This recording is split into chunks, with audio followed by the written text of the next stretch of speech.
Good morning, everybody, and welcome back to the Fuller Homestead. My name is Brian. It is a nice, brisk morning today, but the good news is the sun is out. We haven't had that for several days, so we're excited about that. Today is also another big day on the homestead because we are going to start breeding the rabbits today. And I've got some interesting news to share about that process because we made a discovery yesterday that changes things a little bit. And then also I wanted to kind of tell you a little bit about our process and what we're thinking. The sunshine is out. It's making the chickens happy. The laying production has gone above and beyond. In fact, why don't we head out here and we'll see what we already have this morning. All right, we actually even have a few birds. Look at there. We have a few birds in there laying already. Yesterday, we did get about 2 dozen. So, there's even more. I don't know if you can see up under there. So we'll see how many we get today. So you can tell I haven't actually talked much today. And so my voice is not quite up to par yet. I haven't even finished my third cup of coffee today. If you followed our channel for very long, you know that about 5.5 months ago, we bought these bunnies to be our first breeding stock. We bought 3 does and we bought 1 buck. The does were New Zealand's, the buck was a giant Flemish. At least we thought we had 3 does and 1 buck. And while prepping yesterday for this topic and for this video, we discovered that indeed this young lady is not a lady. So we have 2 bucks and we have 2 does, which in the grand scheme of things is not a problem. But on our farm, since we bought these 3 from about the same 2 litters and there's no way to know if they're siblings or not, we're not going to use him as a breeding buck. What we'll end up doing is processing him probably pretty soon, actually. And then we'll just use Bucky as our buck, and then we'll use the 2 does for these first few litters of kits. Now, there are plenty of great channels on YouTube that you can watch all about rabbit meat production. Everything from selecting your stock to growing them out to the processing. In fact, one of our favorite channels is Living Traditions Homestead. It's where we watched a lot of videos. In fact, they got like a whole track you can take just on meat rabbit production. I'm not going to go into all of that, but I will tell you for our purposes what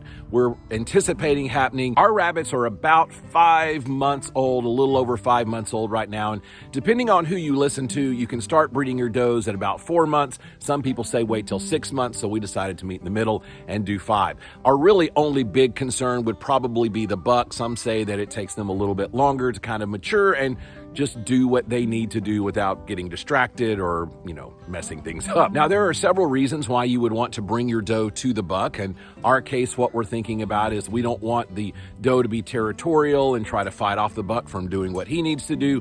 We want there to be as few distractions for the buck as possible. If we maybe took him to her, he would be like, hey, look, there's some new digs. Let's check out what you got. We're actually, just to avoid distractions, we're going to be removing the feed and we're going to be removing the water. So once we bring the doe to the buck, we anticipate a very brief but cordial sniff to say, hey, how you doing? And then basically getting down to business. What we're looking for is what they call a fall off. So once the breeding process is done, to know that it's successful, you literally get the buck to just kind of fall off. And we're going to be looking for 3 successful fall off. And then we'll take the doe back to her cage, give her the food and the water that she needs, and then we'll call it good for the day. So let me set up the camera at a little different angle here. I'll remove the distractions from the cage and we'll go ahead and pair these 2 up. So we've already removed the feed and we also removed the water bowl. So I'm gonna go grab her and bring her over here. Except Cuddlebug. Hi, baby.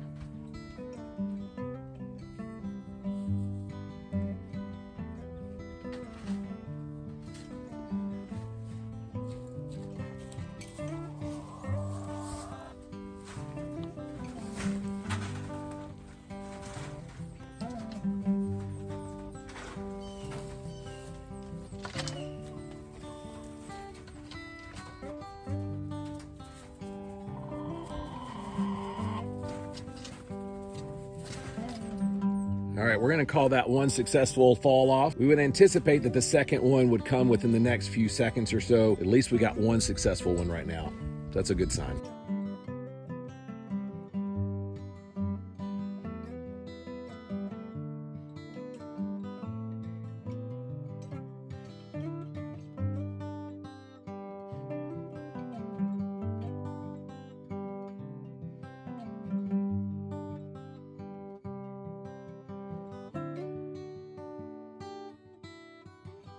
so we had 3 successful fall offs, and so we went ahead and put the doe back in her cage and put the food and the water back in Bucky's cage.